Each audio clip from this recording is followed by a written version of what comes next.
आज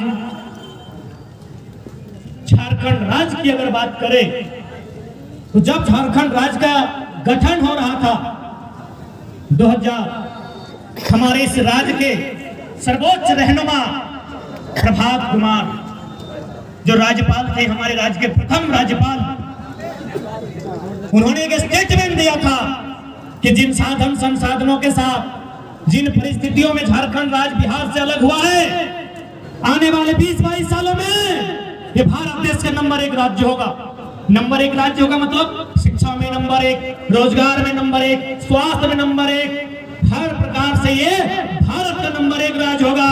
मैं पूछना चाहता हूं कोडरमा की माटी में उपस्थित अपने अभिभावकों से, अपने भाइयों से, अपने बहनों से, क्या झारखंड भारत का नंबर 1 राज्य बना?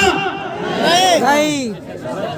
पीछे से 3-4 में है, शिक्षा में पीछे से, रोजगार में पीछे से, प्रदूषण में पीछे से, स्वास्थ्य में पीछे से, हर प्रकार से पीछे से। यही बगल में आपसे एक राज्य पार करके ठीक उड़ीसा के नीचे एक राज्य आता है तेलंगाना, जो सन 2014 में आंध्र प्रदेश से कट के अलग हुआ प्रशासनिक दृष्टिकोण से। आपको जानकारी होनी चाहिए कि जिस राज्य की अवधारणा आपके राज्य के 14 साल बाद रखा गया है, आज वो जीडीपी में भारत का नंबर 2 राज्य है। तेलंगाना आज जीडीपी के मामले में भारत देश का नंबर 2 राज्य है। 14 साल बाद उसका गठन हुआ। ऐसा क्यों संभव हुआ?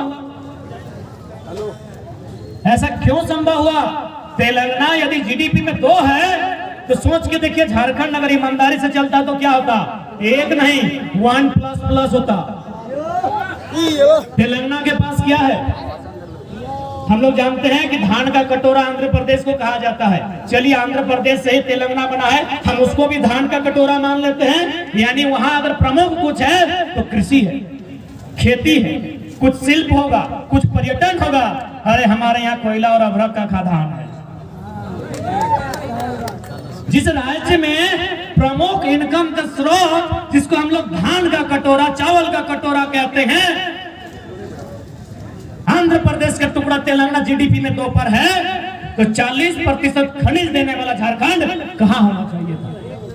1 नंबर 1 में होना चाहिए था, 1+ में होना चाहिए था। लेकिन क्यों नहीं हुआ? शासन प्रशासन में बैठे लोग। जो पैसा हमारी अर्थव्यवस्था में, शिक्षा में खर्च होना चाहिए था, हमारे स्वास्थ्य में, हमारे रोजगार में, वो पैसा मैडम पूजा सिंघल खर्चा कर ली। वो पैसा आईएएस का छवि खराब करते हुए छवि रंजन ने जुगाड़ में लगा दिया।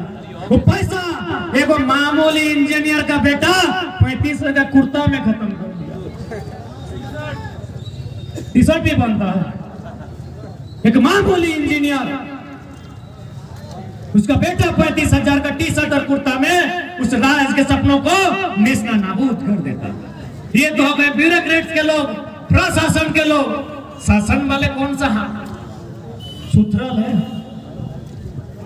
शासन में है फिलहाल माननीय मुख्यमंत्री श्री 108 श्री हेमंत सोरेन जी।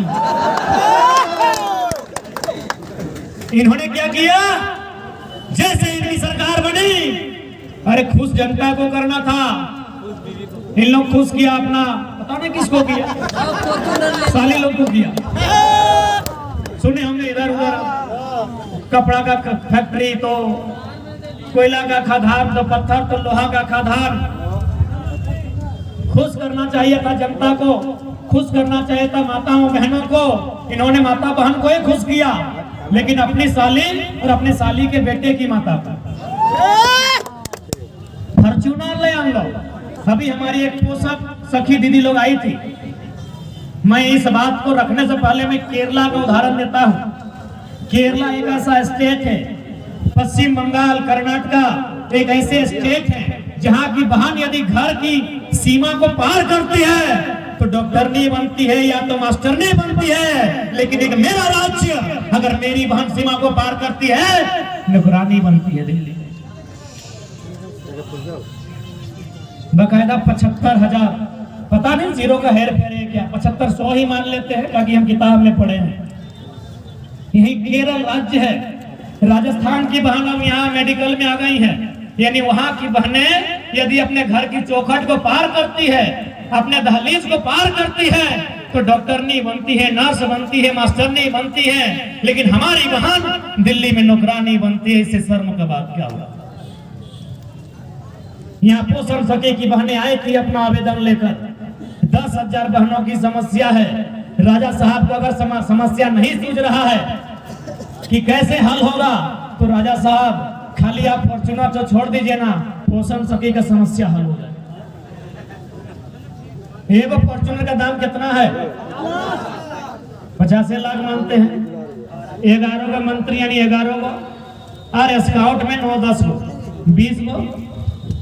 20 को अगर 50 लाख से गुना करें 10 करोड़ तो कितना है? गले 50 दूनी 10 लाख, यार 1 जीरो 1 करोड़ और 1 जीरो 10 करोड़।